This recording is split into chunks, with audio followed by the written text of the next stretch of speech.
मुझ पर एक बार कभी भेजा, अल्लाह उस पर 10 बार रहमतें नाज़िल फरमाता है।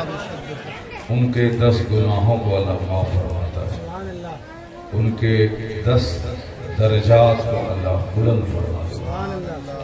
इस हदीस पाक को सामने रखते हुए शौक से दुरूद पढ़ना चाहिए, एक रस्म समझ के नहीं बल्कि इबादत समझ के पढ़ना चाहिए। एक बार और मोहब्बत से दुरूद पढ़िए। अल्लाहुम्मा सल्लि अला सय्यिदिना व आलिहि व बारिक वसल्लम।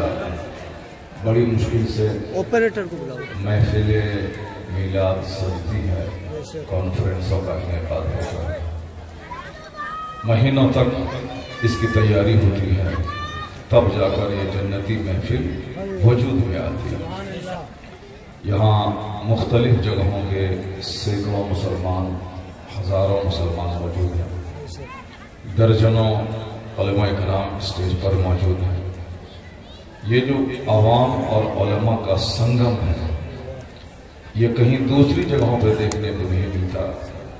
यही सीरत के जलसे हैं जहाँ इस तरफ का रंग देखने को मिलता है।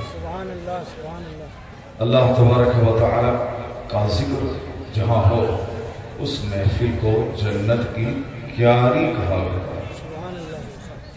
और वहाँ थोड़ी देर बैठकर दीन सुन लेना, अल्लाह का जिक्र कर लेना, ये जन्नत की क्यारी में चल लेना। तो मैं कह सकता हूँ कि जहाँ आप बैठे हैं इस हदीस की रोशनी में, ये जन्नत की क्यारी है। यहाँ कोई मुखिया या सांसद या विधायक नहीं बोल रहा है, यहाँ एक मजहब इस्लाम का खादिम आपसे खिताब कर रहा है। आलिमों का चेहरा देखना ये भी इबादत है, उनकी महफिल में उनके साथ बैठना ये भी कार्य सवाब है। तो आपकी निगाहें, आपकी समाअत, आपका सारा वजूद इस जन्नत की क्यारी में रहमतों की बारिश में नहा रहा है। सुभान अल्लाह। तो ये जन्नत की क्यारी है जहाँ आप बैठे। जो लोग सड़क पे घूम रहे हैं, बाजू में जन्नत की क्यारी है, उसे छोड़कर लोग जहन्नम में घूमें, ये अक्लमंदी का तकाजा नहीं। अक्लमंद जो भी होंगे वो इस तरह की महफिलों की कद्र करेंगे। ये महफिलें रोज रोज नहीं सची, कभी कभार ये महफिल सजती है। तो इंसान यहाँ 5000 होते हैं, अल्लाह के फरिश्ते 5 लाख की तादाद में। ये समझ लें कि जो अभी आपके लम्हात गुजर रहे हैं, ये लम्हात किसी झूठे, किसी बेनमाजी, किसी अय्याश, किसी शराबी या किसी दुनियादार के साथ नहीं गुजर रहे। ये कीमती लम्हे अल्लाह के फरिश्तों के साथ आपके गुजर रहे। ये हजारों की तादाद में मुसलमानों का इज्तिमा, जन्नत की क्यारी अलग। जहां 40 मर्द मोमिन रहे, कहा जाता है कि वहां जरूर कोई ना कोई अल्लाह का वली होता है। और जहां 40 उलमाए दीन रहे, तो ये कहा जाएगा वहां जरूर कोई ना कोई इलाके का कुतुब रहता है। तो जहां कसरत से अवाम और कसरत से उलमा मौजूद है, उस महफिल की इज्जत करनी चाहिए। जो लोग चौक चौराहे पे चाय पान की दुकान पे हैं, उन्हें इस रात की घड़ी का एहतराम करते हुए जन्नत में आ जाना चाहिए। कुर्सियां बहुत सारी खाली हैं, ये जन्नत की नशिश आपका इंतजार कर रही है। जो रसूल पाक की महफिल को सजाएगा, अपने वजूद से उस महफिल को आबाद करेगा, अल्लाह तबारक व तआला उसकी जिंदगी को आबाद करेगा। अल्लाह ताला उसके घर में रहमतों बरकतों का नुज़ूल फरमाए, सच्ची खुशी आदमी की जिंदगी में अता फरमाए। और जो इस महफिल को उजाड़ेगा, इसके बरअक्स अल्लाह ताला उसकी जिंदगी से खुशियों को उजाड़ देगा। आज दुनिया का 90% इंसान उसी खुशी की तलाश में सरगर्दा है, लेकिन सच्ची खुशी करोड़ों में किसी किसी को मिलती है, सबके हिस्से में नहीं आती। आज पहले के मुकाबले में पैसे मेरे पास पड़ गए, मगर हमारे चेहरे उतरे उतरे। हमारा गोरा चेहरा हवस, हिर्स और लालच की वजह से काला हो गया, बदरंग हो गया। अपने घर में भी सुकून और करार नहीं। करोड़ों के कारोबार की गद्दी पर बैठने के बाद दुकान में सुकून नहीं। अगर ग्राहक नहीं आया, कारोबार नहीं चला, तो वो आदमी हवास आस्था पागल हो गया। पागल इस माना कर कि मैं उनसे खैरियत दरियाफ्त करता हूँ, मैं उनसे बात करता हूँ, लेकिन वो मेरी बात का जवाब नहीं देते, क्योंकि उनके दिमाग में कारोबार आज न चलने की चक्की चल रही है। आप कुछ भी बात करें वो सुन ही नहीं रहा। करोड़ों की दुकान है, फिर भी दिमाग पागल की तरह होता है। क्यों?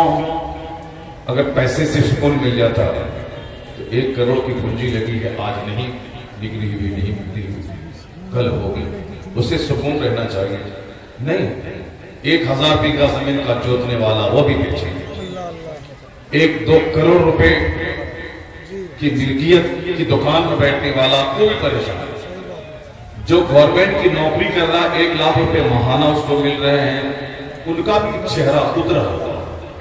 उनको अब कहते हैं कि महंगाई बढ़ गई, 1 लाख रुपए से कुछ नहीं होता, अब उसे मजीद 2 लाख रुपए चाहिए ताकि अच्छा ढंग से मेंटेन हो सके।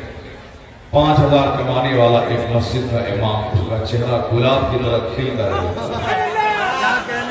और 1 लाख कमाने वाला का चेहरा उतरा रहेगा। जब आप तन्हाई में बैठ के गौर करेंगे कि ऐसा क्यों होता है, तो सच्चाई जवाब देगी कि उनके चेहरे की हरियाली में उनके सब्र का दखल है, और इनके चेहरे के उतारने में इनकी लालच और हवस का दखल है। हवस ने चेहरे का रंग उतार दिया, लालच और की लालच ने आदमी को नंगा कर दिया। घर में रहने के बाद भी वो बेघर हो गया। बीवी बच्चों की मौजूदगी में वो तन्हाई का एहसास करता है। हवस ने इसे जलील रुसवा कर दिया, और एक मस्जिद के इमाम और मौजिद को सब्र ने उसे गरीब और धनवान कर दिया। इसका मतलब ये निकला कि जहां सब्र है, वहां जहां कनात है, वहां बादशाहत है, वहां इस्तिगना और बेनियाजी है। और जहां हवस है, वहां दर बदर की ठोकरें हैं, वहां चेहरे का मैलापन है, वहां बेकरारी है, वहां अदम सुकून का माहौल। और जब बात छिड़ गई है तो एक बात और कहता हूं, चूंकि हमारा और आपका कारोबार, दुकान, खेत खलियान, फैक्ट्री, खेती बाड़ी 24 घंटे एक चक्की चलती है कि कैसे ज्यादा फसल पैदा हो, कैसे ज्यादा कारोबार हो जाए, कैसे करोड़ों रुपए कमा के एक शहर में 10 घर बना लो। एक घर से पेट नहीं भरता, 2-4 घर और बना लो, ताकि उसके किराए से काम चलता रहे। और मैं कहलाऊं मेरे इस शहर में 10 घर है। 24 घंटे यही माल बढ़ाना, कैसे कारोबार को इंप्रूव करना, कैसे समाज में स्टेटस फिल्म करना, शादी ब्याह में किस तरह से दूसरों के मुकाबले में ज्यादा खर्च कर देना, यानी 24 घंटे ये चक्की चलती है। इसलिए इस चक्की ने मेरे चेहरे को पीस दिया, इसकी हरियाली को छीन लिया, और वहां मस्जिद के मुसल्ले पे जो इमामत करता है, जो दरसगाहों में बैठकर बच्चों को बुखारी और मुस्लिम की तालीम देता है, उनके दिमाग में 24 घंटे एक चक्की चलती है।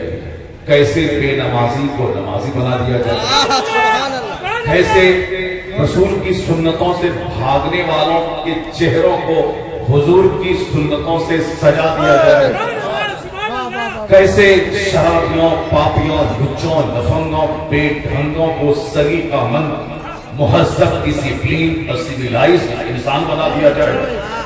यानी एक ही फिक्र है कि कैसे अल्लाह का पैगाम, रसूलुल्लाह का पैगाम, औलिया सालिहीन का पैगाम कैसे पहुंचा दिया जाए।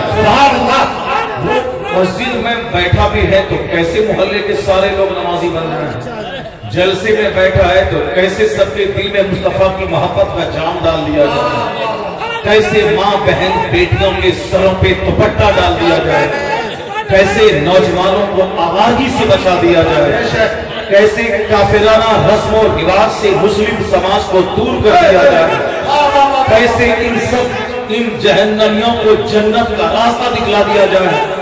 हुजूर ने क्या कहा, अल्लाह ने क्या कहा, कुरान क्या कहता है, हदीस क्या कहती है, शरीयत क्या कहती है, यही 24 घंटे इनके दिमाग में यही चक्की चलती रहती है, यही धुन, यही नशा, यही जुनून है। उसको ये नहीं है कि बेटी अब जवान होने वाली है, शादी में 10 लाख रुपए खर्च होंगे, कहां से आएगा? नहीं, एक ही फिक्र है कि जलसा कैसे होगा, लोगों को जमा करके दीन कैसे सिखाया जाए। एक ही नारे तकबीर, नारे रिसालत, इस्लाम माशरा कॉन्फ्रेंस, फैजान सरकार बाबू हुजूर, नारे तकबीर, नारे रिसालत। बहुत अच्छा, एक जुनून कैसे सीरत के जलसे हो, कैसे बारकी शरीफ का जुलूस निकाला जाए, कैसे इलाके के सारे लोगों की मीटिंग बुलाया जाए, कैसे इस बार के जुलूस को पिछले सारे रिकॉर्ड को तोड़ने वाला जुलूस बना दिया जाए, कैसे लॉकडाउन के बाद मदरसे को दोबारा स्ट्रॉन्ग किया जाए, कैसे मुस्तफा के मेहमानों को बुला के दोबारा फिर उसी इल्मी इतिहास बुझाने के लिए पुराना साबिका पटरी के मदरसे की गाड़ी को लाया जाए। एक ही धुन है, मस्जिद, मदरसा, खानकाह, मुरीद, पीर, नमाज, रोजा, हज, ज़कात, यही धुन है।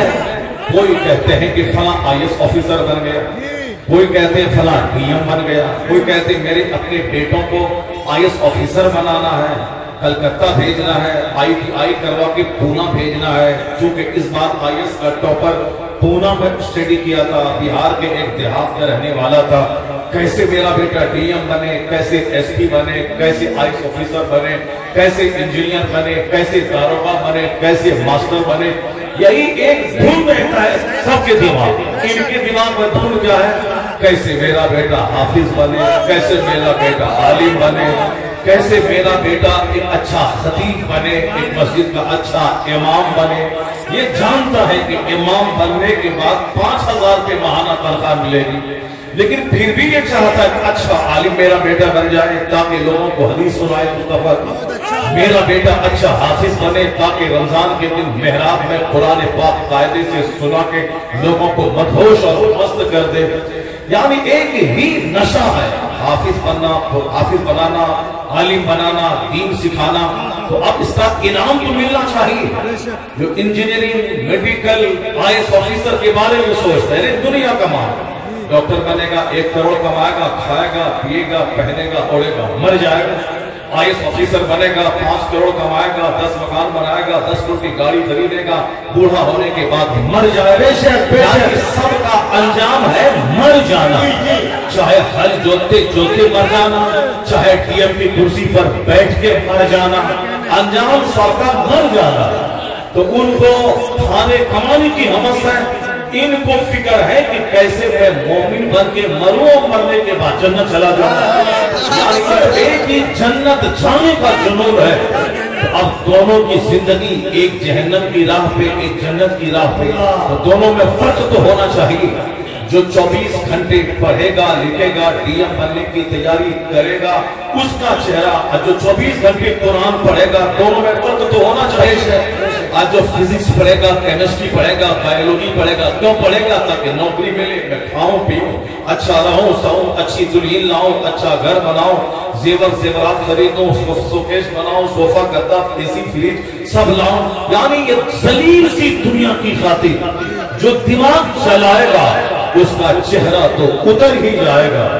और जो 24 घंटे जन्नत की, कुरान की, हदीस की के बारे में सोचेगा, उसके चेहरे का रंग तो गुलाब की तरफ जाएगा, ताकि पता चले कि जन्नती का चेहरा कैसा होता है और दीनदार का चेहरा कैसा होता है, दुनियादार का चेहरा कैसा। क्या कहना, दोनों के चेहरे में फर्क तो होना चाहिए। यही फर्क है जो दीन से करीब होता है अल्लाह उनके चेहरों के रंग को निखार देता है, और जो दुनिया के करीब होता है उनका चेहरा गोरा भी हो तो अल्लाह उसके चेहरे को बदनुमा बदरंग बना देता है, क्योंकि हवस हिज लालच आदमी के सुकून को छीन लेगा। और एक तीसरी बात, जो आदमी 24 घंटे पैसा पैसा करेगा उसके लिए हुजूर थोड़ी दुआ फरमाएंगे। सरकार ने दुआ की थी एक बार मैदान वादी मिना में आखिरी हज के मौके पर आकाए दुल्हा रहमतुल आलम सल्लल्लाहु अलैहि वसल्लम ने कहा था, तकरीर में कहा था, जो अपने पीछे दीन का गम लगा लेता है अल्लाह तबारक व तआला उनके लिए उनकी दुनिया का कफील और जिम्मेदार हो जाता है। यानी जो अपने पीछे दीन का काम लगा ले, मुझको दीन का काम करना है, तो अल्लाह ताला उसकी दुनिया को आसान बना देता है। आज जो अपने पीछे दुनिया का काम लगा लेता है तो अल्लाह ताला उनकी निगाहों के सामने गरीबी मुफलिसी के दरवाजे खोल देता है। वो किसी भी वादी में जाके मर जाए अल्लाह को कोई परवाह नहीं होती। वो हॉस्पिटल में एड़ी रगड़ के मर जाए, या खेत में हल चलाते चलाते मर जाए, या मजीद करोड़ करोड़ करते कारोबार की गद्दी पे बैठ के मर जाए, पैसा कमाता जाता है, उसकी प्यास बढ़ती चली जाती है। हुजूर कहते हैं कि वो अल्लाह उसके नजदीक गुर्बत के दरवाजे खोल दे। जैसे एक गरीब आदमी के सीने में सब्र है तो 10 टका दे दे, वो 10 बार दुआ देता है, अल्लाह आपको अच्छा रखे, आपके बेटे को अच्छा रखे, आपकी बीवी को अच्छा रखे, आपको नेक बनाए। यानी 10 रुपए में एक फकीर खुश होके 10 दुआएं देता है। लेकिन जिसको 1 करोड़ रुपए की जमीन खरीदनी है, उनके पास में 90 लाख रुपए है, लेकिन 10 लाख रुपए नहीं है उसके पास, तो अब वो 10 आदमी से 1-1 लाख रुपए कर्ज लेगा। तो कहाँ 10 रुपया, कहाँ 1 लाख मांगने मेरे पास आया, मैंने उसको 1 लाख रुपए दे दिया कि 2 महीने के बाद दे देना। 1 लाख देने के बाद भी उनका चेहरा खिलता नहीं है, वो एक भी दुआ नहीं देता है, लफ्ज़ शुक्रिया भी नहीं कहता है, और वो 1 लाख लेके चल देता है। चूंकि उनके दिमाग में है कि 10 लाख कहां से लाऊं, 1 लाख की क्या हैसियत है, मुझको तो 1 करोड़ की जमीन ले ली। इसलिए वो फकीर जो 10 रुपए में खुश हो गया वो फकीर है, और जो 1 लाख में भी खुश नहीं हुआ वो महा फकीर है। इसलिए हुजूर ने कहा कि जो अपने पीछे दुनिया का गम लगा लेता है अल्लाह उसकी निगाह के सामने मुफलिसी गरीबी के दरवाजे खोल देता है। फिर वह किसी भी वादी में जाके मर जाए अल्लाह को उसकी कोई परवाह नहीं होती है। अपने पीछे दीन का गम लगा लेता है, मैं जन्नत कैसे जाऊं, दूसरों को जन्नत कैसे लेके जाऊं, मैं कैसे नेक बनूं, दूसरों को नेक कैसे बनाऊं, तो अल्लाह उसकी दुनिया का जिम्मेदार और कफील हो जाता है। वहां से उसको देता है जहां से बंदा सोच नहीं सकता। हुजूर की इस तकरीर को निगाह के सामने रखें, और जो दुनिया का काम करेगा उसके पास दुनियादार तो होंगे, अहमद मुख्तार की दुआ उसके पास नहीं होगी। रसूल मुअज़्ज़म ने दुआ की थी, नद्दरल्लाहु अमरा मन समिअ मिन्ना हदीसन फबल्लगहु कमा समिअ।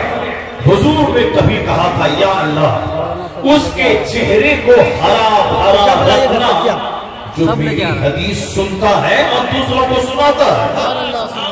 तो उलमाए रब्बानीयीन के चेहरे की हरियाली के पीछे नबी कौनैन की दुआ का दखल है कि हुजूर ने उनके लिए दुआ की है जो मेरी हदीस सुने और दूसरों को सुनाए, अल्लाह उसके चेहरे को हरा भरा रखे। नबी की दुआ थी कि 1 करोड़ कमाने के बाद भी लोगों का चेहरा उतर गया, यहाँ 10,000 5,000 कमाने के बावजूद भी चेहरा गुलाब की तरफ।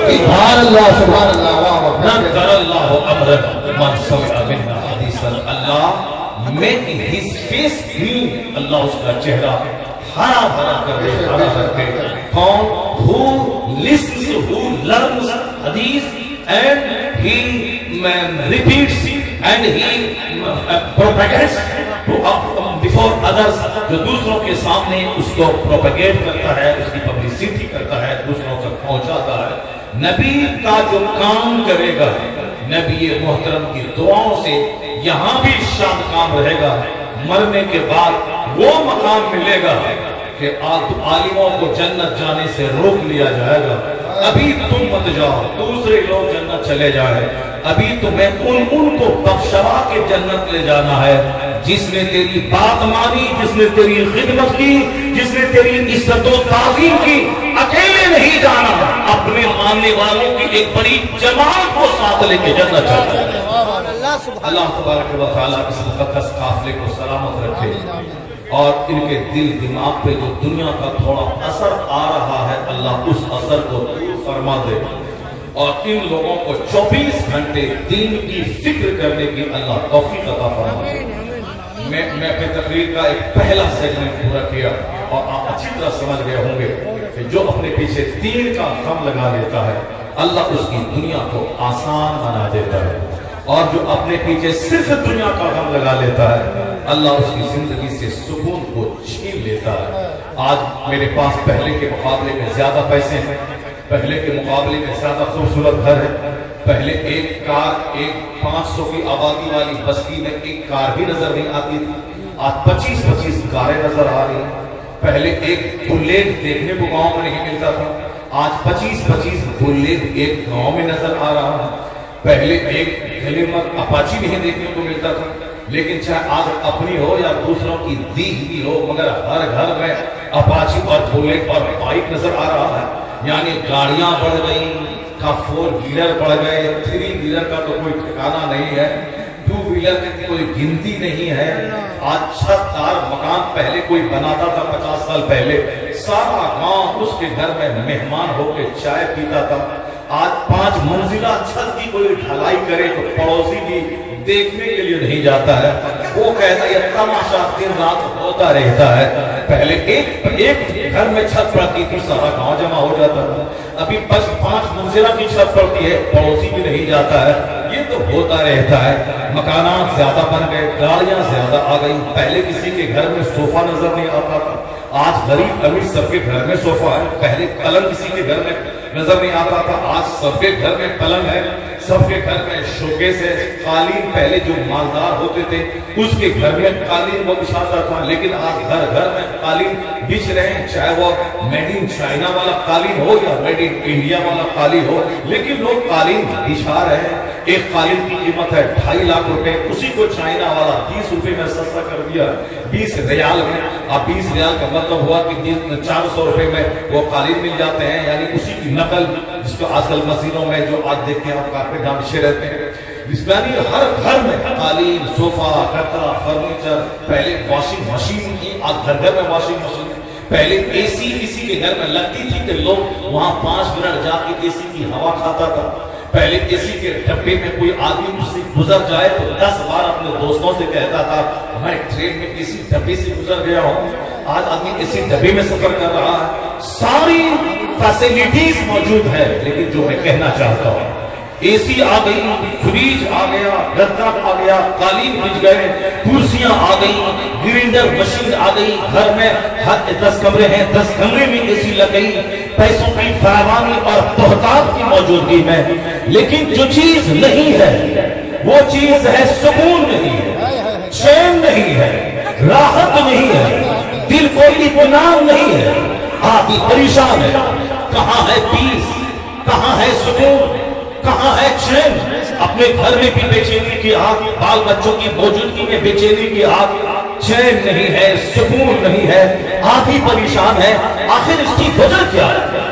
चैन हासिल करने के लिए ही सोफा खरीदा, सुकून के लिए ही गद्दा खरीदा, सुकून के लिए ही कालीन और सारे सामान घर में आ गए, सारा सामान आ गया, सुकून कहां लूट गया? कार आ गई, चैन कहां लूट गया? कारें आ गई, चैन कहां चला गया?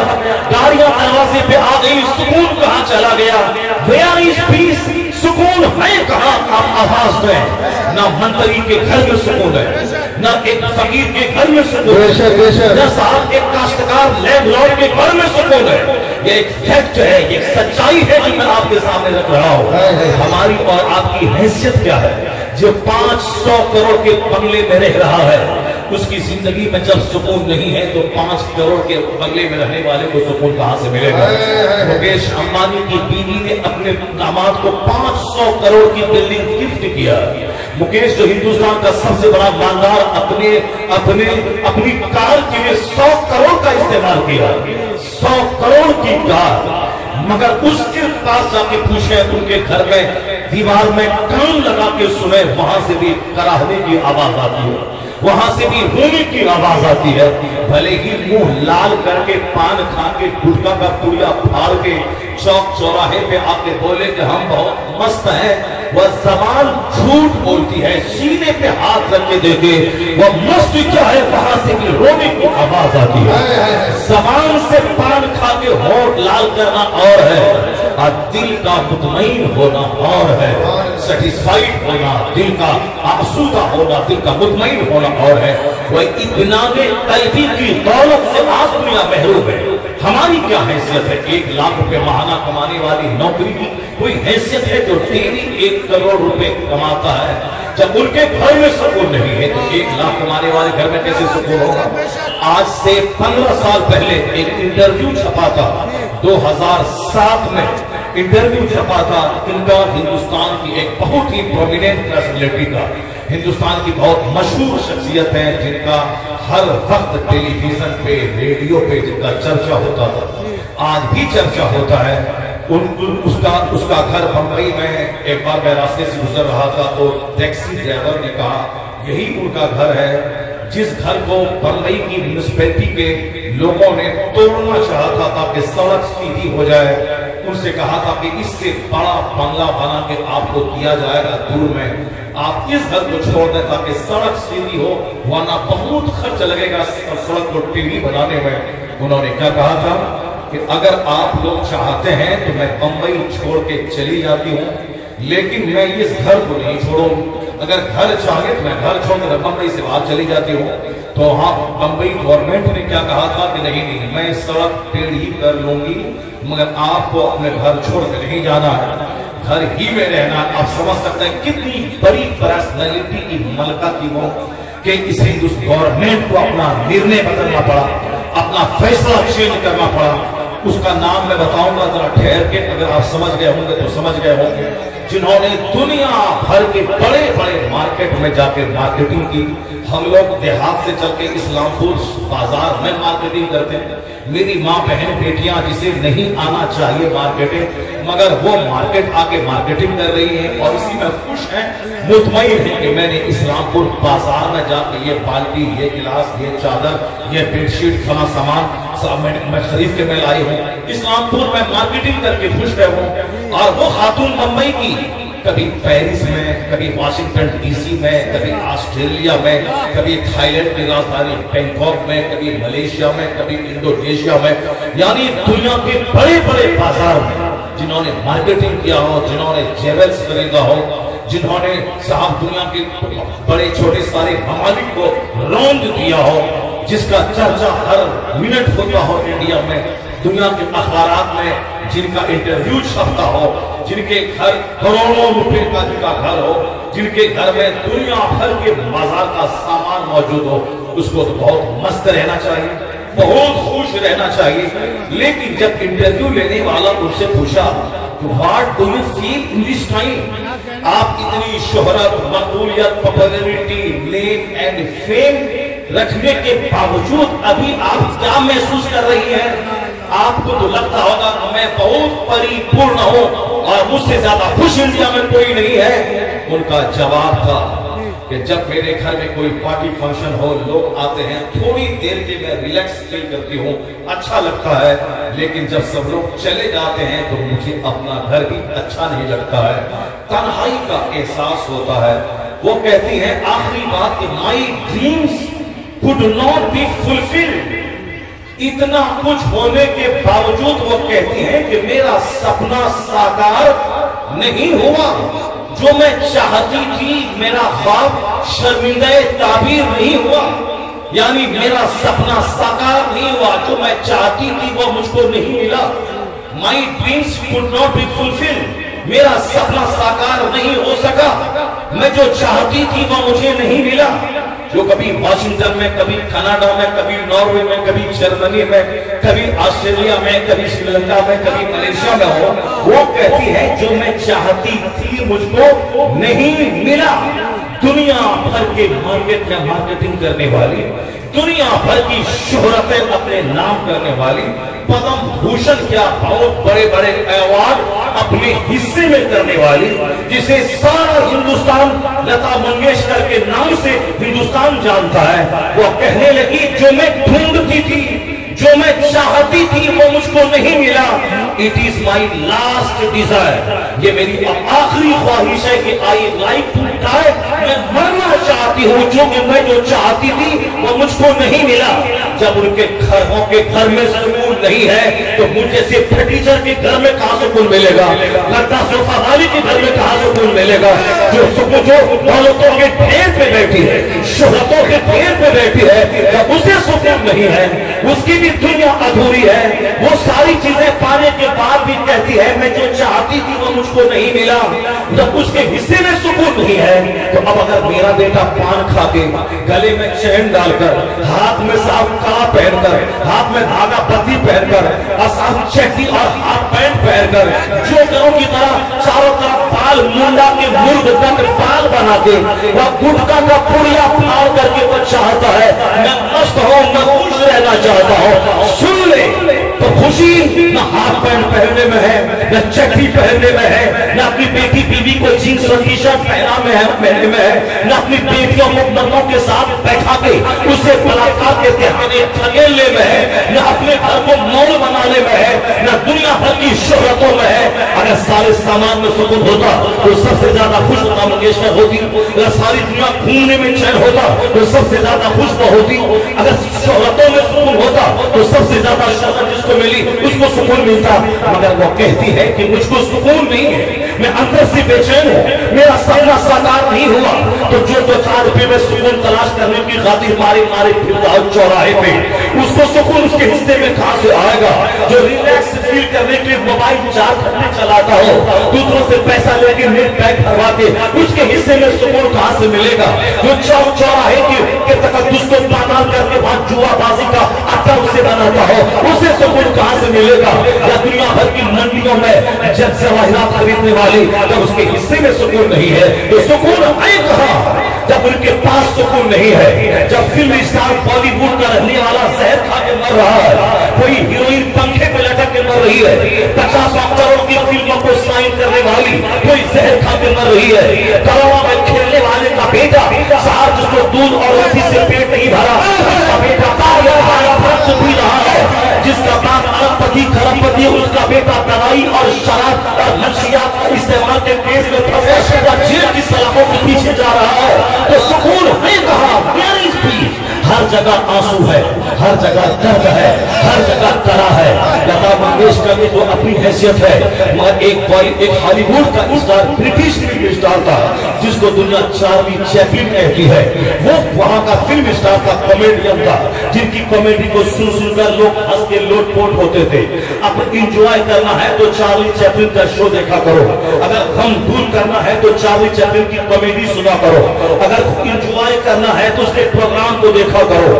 करोड़ों जिनका फैंस था, करोड़ों जिनकी कॉमेडी को सुनकर गम हल्का करने की कोशिश करता था, एक दिन वो शख्स करोड़ों को हंसाने वाला एक मनोवैज्ञानिक साइकोलॉजिस्ट डॉक्टर के पास पहुंचा और कहता है कि डॉक्टर साहब मैं अंदर से बड़ा दुखी रहता हूं, मैं अंदर से रोता रहता हूं, चैन नहीं है, ये बताएं कि सुख कहां मिलेगा, शांति कहां मिलेगी? वो डॉक्टर कहता है चार्ली चैपलिन का शो देखा करो, तुमको तुम्हारा गम दूर हो जाएगा, तुम्हारा टेंशन दूर हो जाएगा। वो कहता है कि जिसके शो देखने के लिए मुझको मशवरा दे रहे हैं वो चार्ली चैपलिन कोई दूसरा नहीं है, वो तो मुझे ही दुनिया कहती है, मेरा ही नाम चार्ली चैपलिन है। अब मैं डॉक्टर हैरत ज़दा रह गया, करोड़ों को हंसा के लोटपोट करने वाला अंदर से इतना दुखी है, अंदर से इतना दर्द से भरी इसकी जिंदगी की कहानी है। उसका बहुत एक मशहूर मकूला है जो नेट में, व्हाट्सएप पे, यूट्यूब में उसका मकूला फैला हुआ, चार्ली चैपलिन आप बोले उसका वो फॉर्मूला आ जाएगा। वो क्या कहता है? करोड़ों अरबों में खेलने वाला, करोड़ों अपना फैंस रखने वाला, मुझको और आपको तो अपने शहर के लोग नहीं जानते, लेकिन जिसको सारी दुनिया जानती है। मैं सिर्फ समाज की दुखती हुई रग पे मैं हाथ रख रहा हूं, जो हराम तरीके से गाड़ी खरीदना चाहता है, हराम तरीके से मकान बनाना चाहता है, हराम तरीके से छोटी सी दुकान बनाना चाहता है, अपनी जिंदगी को नमाज रोजे से दूर रख के सिर्फ पैसा कमाने में लगा हुआ है, उससे मैं मुखातब हो कि तुम 100 साल तक कमाओ फिर भी 40 जगह की दौलत नहीं कमा पाओगे। 500 साल तक जूता बदल के कमाओगे फिर भी लता मंगेशकर की तरह दौलत तेरे पास जमा नहीं हो पाएगी। तो तुम जब उनको देखो, उनके पास जब सुकून नहीं है, जब चार्ली चैपलिन कहता है I would like to walk in the rain, nobody can see my crime, वो कहता है कि मेरी ख्वाहिश है कि मैं बारिश में टहला करूं, यानी जब बारिश हो पानी पड़े तो मैं टहलूं पानी में, ताकि जी भर के मैं रोऊं, दिल खोल के मैं रोऊं। Nobody can see my crying, nobody can see my tears, कोई मेरे आंसू को देख नहीं पाए, मैं बारिश में नहाना चाहता हूँ। कमर ऑफेंस रखने वाला वह दिल खोल के रोना चाह रहा है, बारिश में नहाना चाहता, कोई आंसू नहीं देंगे। यहाँ से पता चल गया कि न चार्ली चैपलिन की जिंदगी में करोड़ों फैन जमा करने के पास सुकून है, न बॉलीवुड की सिंगर गायिका लता मंगेशकर के पास सुकून है, न शाहरुख खान न उसकी बीवी के पास सुकून है, न हिंदुस्तान के बड़े बड़े इंडस्ट्रियलिस्ट, बड़े कैपिटलिस्ट, बड़े मालदार रिचेस्ट मैन ऑफ इंडिया न मुकेश अंबानी के घर में सुकून है।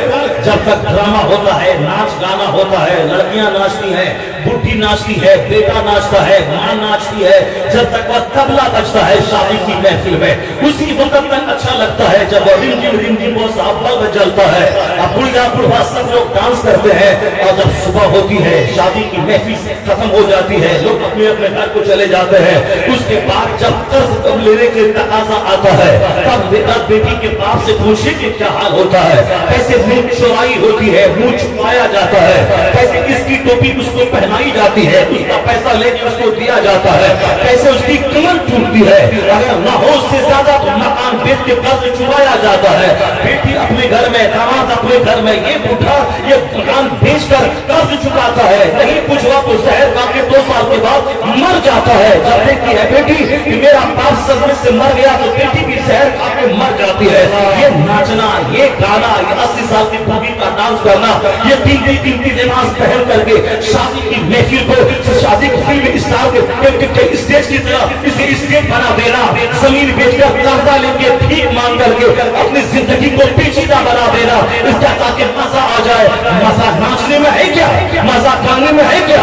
अगर गाने में मजा होता तो लता मंगेशकर बहुत खुश होती, चार्ली चैपलिन खुश होता।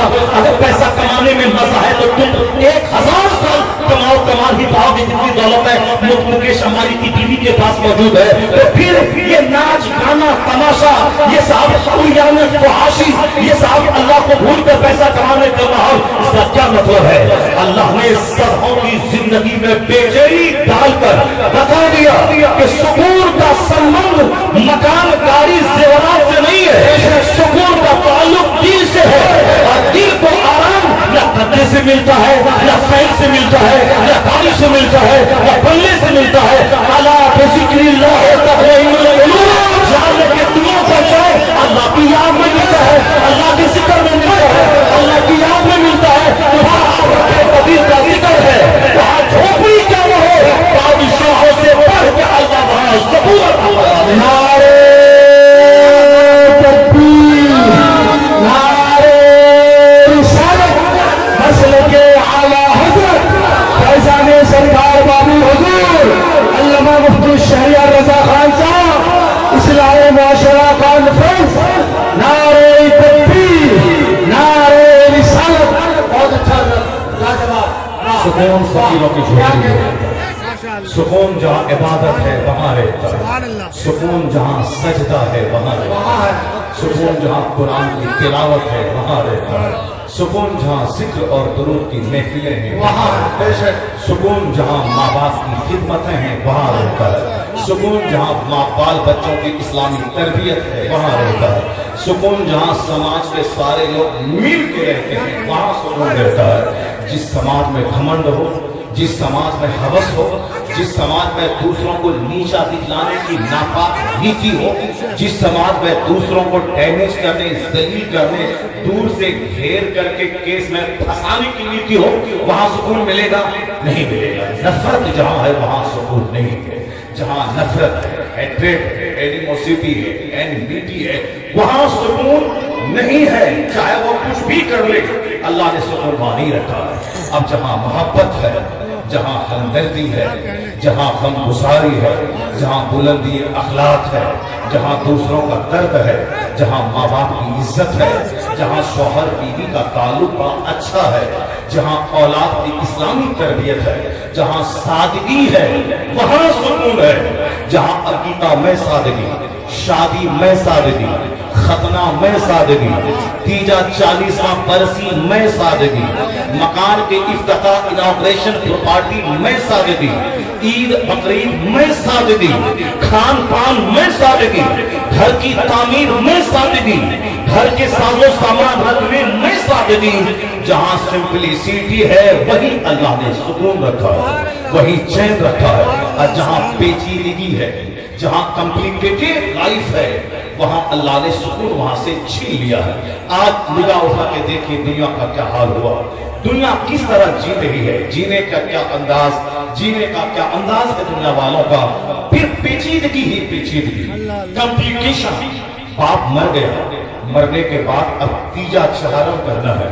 उस चहारम में 2-4 जानवरों का ज़बह करना है। एक तो है बाप के मरने का सदमा, बाप मर गया, बाप के मरने का सदमा। जवान बेटा मर गया, उसका सदमा। जवान बेटा मर गया, उसका सदमा।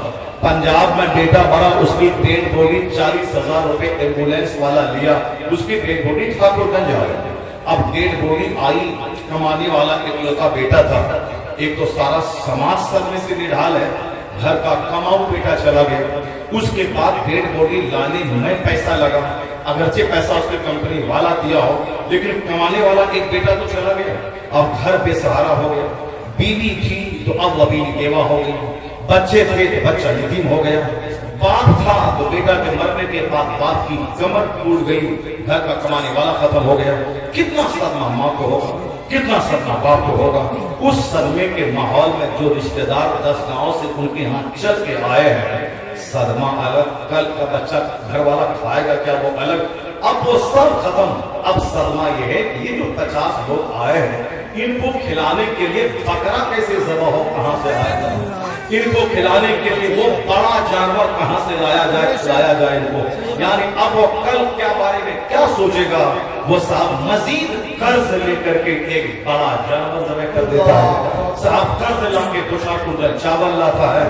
अब शादी ब्याह में इस तरह खाना नहीं खिलाया जाता है, उस तरह का खाना जवान बेटे के मरने के बाद मैयत का खाना लोगों को खिलाया जाता है। लोग वहां रह के उसको खाते हैं। बुजुर्गों ने कहा है कि जो मैयत का खाना खाता हो उसका सीना तंग हो जाता है, उसका सीना संग आलूद हो जाता है, उसका दिल स्याह हो जाता है जो इस तरह का खाना खाता हो। लेकिन शौक से लोग चबाते हैं कि गोश्त बड़ा अच्छा बना है, चावल बड़ा शानदार बना है, ये पापड़ बड़ा उम्दा है, सागे सलाद बड़ा अच्छा है। जवान बेटा हमारा माँ उधर पहाड़े मार के रो रही है, इनको सलाद और पापड़, इसको गोश्त और चावल की तारीफ करने से फुर्सत नहीं है। ये बताएं कि किसने ये रस्म बद समाज को दिया कि मरने के बाद चावल समझ दिए जाए, मरने के बाद चावल कर्ज लेके बनाया जाए।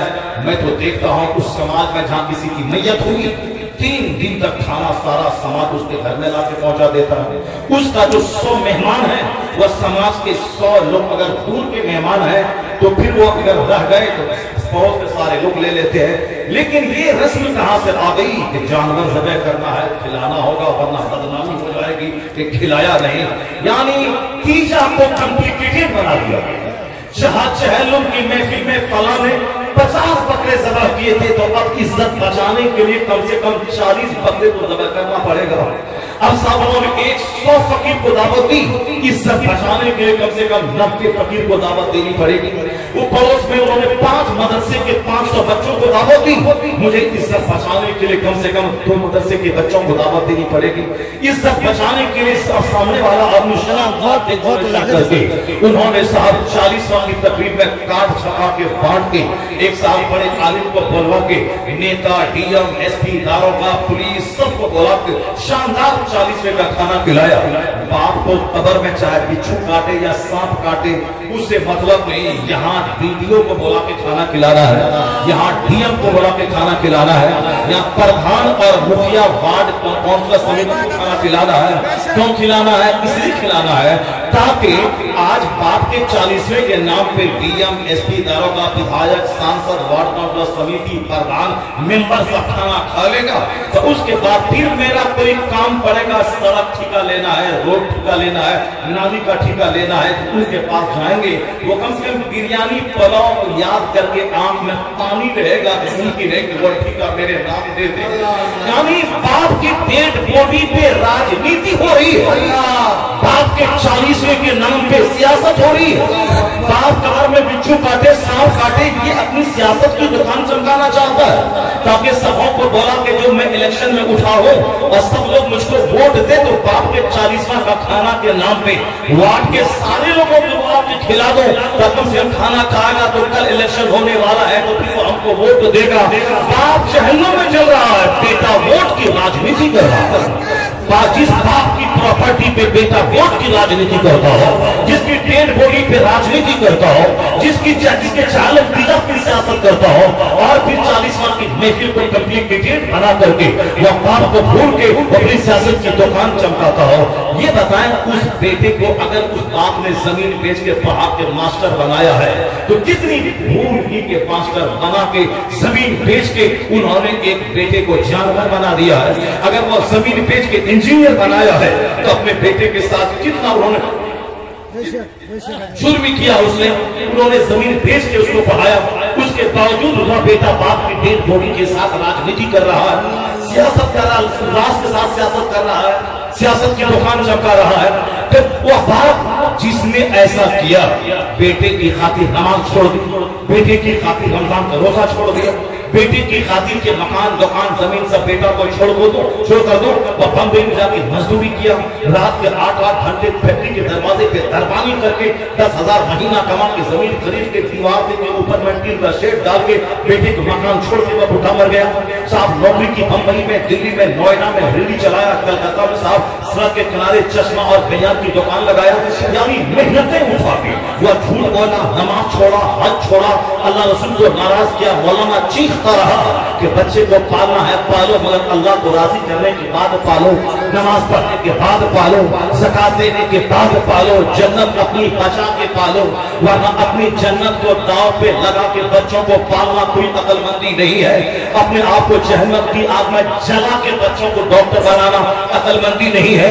अपनी जन्नत बचा के पालो, अपनी आखिरत संभाल के पालो, अपनी नमाज बचा के पालो, अपने दामन को गुनाहों से बचा के बच्चों को पालो, ताकि बच्चों का पालना भी तुम्हारे लिए इबादत बन जाए। वरना नमाज छोड़ के जो पालेगा, ये पालना पालने का भी कोई अजर नहीं मिलेगा, क्योंकि नमाज सबसे बड़ा फर्ज है, नमाज छोड़ना सबसे बड़ा गुनाह है।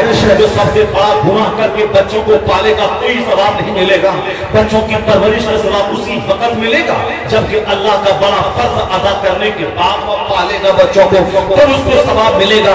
ये बंदा जो आखिरत को छोड़ करके अपनी जन्नत को दांव पे लगा के बच्चे को पाला था, अब वो बच्चा उनकी लाश के साथ राजनीति कर रहा है, उनकी डेड बॉडी के साथ वो पॉलिटिक्स कर रहा है। कानून यही है, जो रब को नाराज करके वो अपनी दुनिया को सजाना चाहेगा, बाल बच्चों से के साथ बाल बच्चों को दुनिया देना चाहेगा, उसके साथ तो यही अंजाम होना है। वो बाप की छाती पे चढ़ के मारेगा, बोलेगा फला का बाप 1 करोड़ रुपए छोड़ के मरा है, तुम मेरे लिए क्या छोड़ के मरा है। फला का बाप अपने बेटे को 10 करोड़ की गाड़ी छोड़ के मरा है, दो चार बस, दो चार ट्रक, तुम मेरे लिए क्या छोड़ के मरा है? बुजुर्गाने दीन कहते हैं कि तुमने अपने बेटे को घर में क्या सिखाया था? फला डॉक्टर बन गया 50 करोड़ कमा लिया, फला इंजीनियर बन गया 10 करोड़ कमा लिया, फला मास्टर बन गया 1 लाख महीना कमा रहा है। यानी तुमने अपने बच्चे की गुड्डी में पिलाया था। पढ़ने का मकसद पैसा कमाना, डॉक्टर बनने का मकसद पैसा कमाना, इंजीनियर बनने का मतलब पैसा कमाना, मास्टर बनने का मतलब पैसा कमाना। अब वो चाहे पोशाक बनने का पैसा मार के हो पैसा कमा रहा है, चाहे मध्याह्न भोजन का खाना बचा के हो पैसा कमा रहा है, चाहे वो गवर्नमेंट का पैसा लूट के हो पैसा कमा रहा है। क्योंकि पढ़ने का मकसद ही था पैसा कमाना।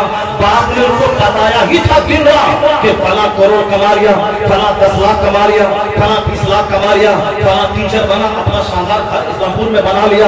अब बच्चे के दिमाग में सारी बातें स्टोर में रहती है, यानी अनकॉन्शियस में। जो बाप बचपन में बच्चों के सामने जो कुछ बोलता है वो सारी बातें लाशऊर में वो सारी बातें रहती हैं। जब बच्चा यंग होता है तो अनकॉन्शियस से कॉन्शियस बातें आती हैं। अब वही बातें सोचता है बच्चा, वही बातें करता है। जो बातें यहाँ स्टोर है, जो माँ बाप ने उसको सुनाया है, तो माँ बाप ने शाहरुख खान की, धोनी की, आर्यन खान की, शाहरुख खान की, फला मंदिर की, फला भारत कमिश्नर की, फला टकेत की बात बताया है। वो ऐसा खाया, वो ऐसा पिया, वो विधायक बन के करोड़ कमा लिया, या मुखिया बन के 50 मकान बना लिया। तो अब तो बेटा के दिमाग में स्टोर क्या है?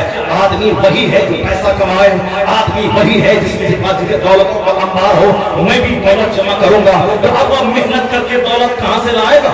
नहीं बन पाया पीएम, नहीं बन पाया, कमा पाया पैसा। अब वो बाप की छाती पे चढ़ के बोलता है कि फला बेटा को बाप 1 करोड़ छोड़ के मरा, तुम भी मेरा बाप है, तुम मेरे लिए क्या छोड़ के मर रहा है? अब वो बाप को पीट के बोलता है कि फला बाप मरा, 1 करोड़ का फिक्स डिपोजिट अपने बेटों को छोड़ के मरा, तुम काम चोर बेढंगा बाप मेरे लिए क्या छोड़ के मरा? अब वो बेटा बाप चीखता है, चिल्लाता है, समाज को कहता है अरे देखो ये बेटा मुझको मार रहा है। वह दौड़ के मौलाना के पास आता, हजरत मेरा बेटा हाथ से निकल गया, एक तावीज दे दो ताकि मेरा बेटा सही हो जाए। तो मैं कहता हूँ आम का पेड़ तुमने सामने लगाया है और आओ कहो कि तावीज दीजिए ताकि उसमें लीची फलने लगे। आम का पेड़ लगाया है, बोले तावीज दीजिए तो उसमें सेब फलने लगे। क्या है कोई दुनिया का आमिन जो आम के पेड़ में तावीज दे दे ताकि कटहल वहां से फलने लगे, लीची फलने लगे? मैं लगाऊं खेत में चाय की खेती और मैं तावीज ले आऊं बाबू हुजूर से कि हुजूर तावीज दीजिए ताकि अखरोट फलने लगे, यहाँ सेब निकलने लगे। बाबू हुजूर शरीफ नेक जन्नती आदमी ये पोछा तमाचा चेहरे पे मारेंगे, बदतमीज लगाया है चाय और बोलता है तावीज दीजिए कि सेब निकल जाए, उसमें अखरोट निकल जाए, उसमें साफरान निकल जाए। ऐसा भी होता है क्या? ऐसा नहीं होता है। आम का पेड़ लगाओ पहले और वहां से अखरोट नहीं फलेगा। अब अगर आम के पेड़ में दाग है, फल नहीं निकल रहा है, या निकलता है तो खट्टा निकलता है, या निकलता है कम निकलता है, अब तावीज ले लो, तावीज उसमें लटका दो। अगर दरख्त में कोई जख्म है तो तावीज से जख्म दूर हो जाएगा। आम अगर खट्टा है तो मीठा हो जाएगा। ये तो हो सकता है वो दरख्त का इलाज हो जाए, लेकिन ये नहीं होगा कि आम का पेड़ है कटहल फल जाए। ये कोई तावीज दुनिया में नहीं है। उस फल उसमें कम फल आ रहा है तो तावीज लेके डाल दो, अच्छा फल आ जाएगा। अल्लाह के वली की ज़बान में तासीर होती है। तुम दुकान में डेली जाके बैठो, सुबह शाम के 9 बजे दुकान बंद करो, वक्त वक्त पे मस्जिद जाके नमाज पढ़ के आओ और उसके बाद बाबू हुजूर से बोलो कि बाबा मैं 8 घंटे दुकान में बैठता हूँ, बगल वाले की दुकान चलती है मगर मेरी दुकान नहीं चल रही है, मैं मस्जिद में जाके नमाज भी पढ़ता हूँ। तब बाबा एक ताबीज लिख के दे देंगे।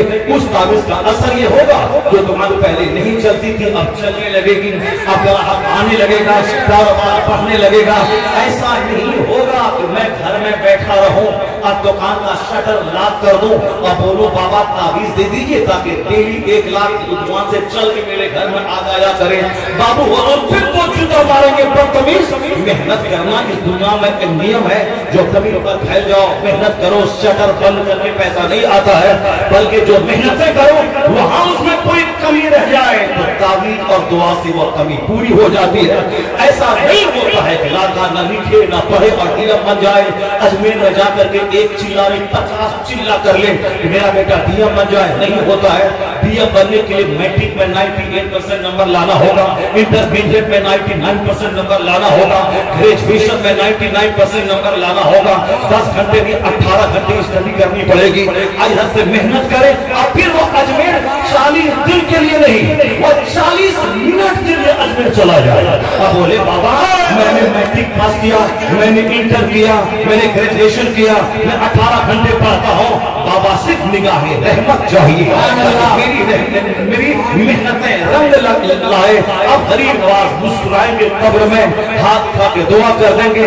अब इनकी मेहनत, गरीब नवाज की दुआ, फिर आसमान से आएगी खुदा की रहमत। इधर से मेहनत जाएगी, उधर से रहमत आएगी, दोनों मिलके कामयाबी से हमकिनार कर देगी।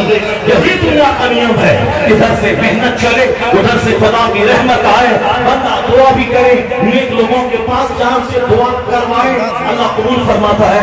ऐसा नहीं होगा कि मैं शादी नहीं करूं, बीवी के पास नहीं जाऊं, बाबा के पास अजमेर जाऊं कि जवान बेटा मुझको मिल जाए। नहीं मिलता है, ऐसा दुनिया में नहीं होता है। दुनिया में शादी करनी पड़ती है, निकाह में बीवी को लाना पड़ता है, फिर उनके साथ रहना पड़ता है। अगर 10 साल गुजर जाए औलाद न हो तो अजमेर में जाके कहना पड़ता है कि 10 साल हो गए बेटा नहीं हो रहा, या 5 बेटी हो गई बेटा नहीं हो रहा है। आप नजर करम फरमा दे, अल्लाह फरमा दे कि बेटा हो जाए। गरीब नवाज मुस्कुराते हैं, 10 साल के बाद 5 बेटा उसको हो जाता है। ये तो होगा, लेकिन शादी ही नहीं हो बेटा हो जाए, ये कभी नहीं होगा। दुकान ही ना खुले टाका घर में जाए, नहीं होगा। आम का पेड़ है, सेब फल जाए, ये नहीं होगा।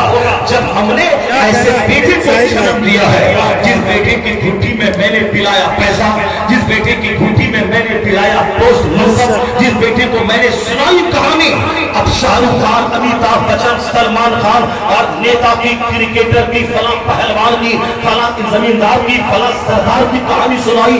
अब बेटे के दिमाग में सब रंग कर रहा है, तो फिर उस बेटे को मैं सोचूं कि कुतुब बन जाए, वली बन जाए, अवतार बन जाए, गौस बन जाए, नमाजी बन जाए, कभी नहीं होगा।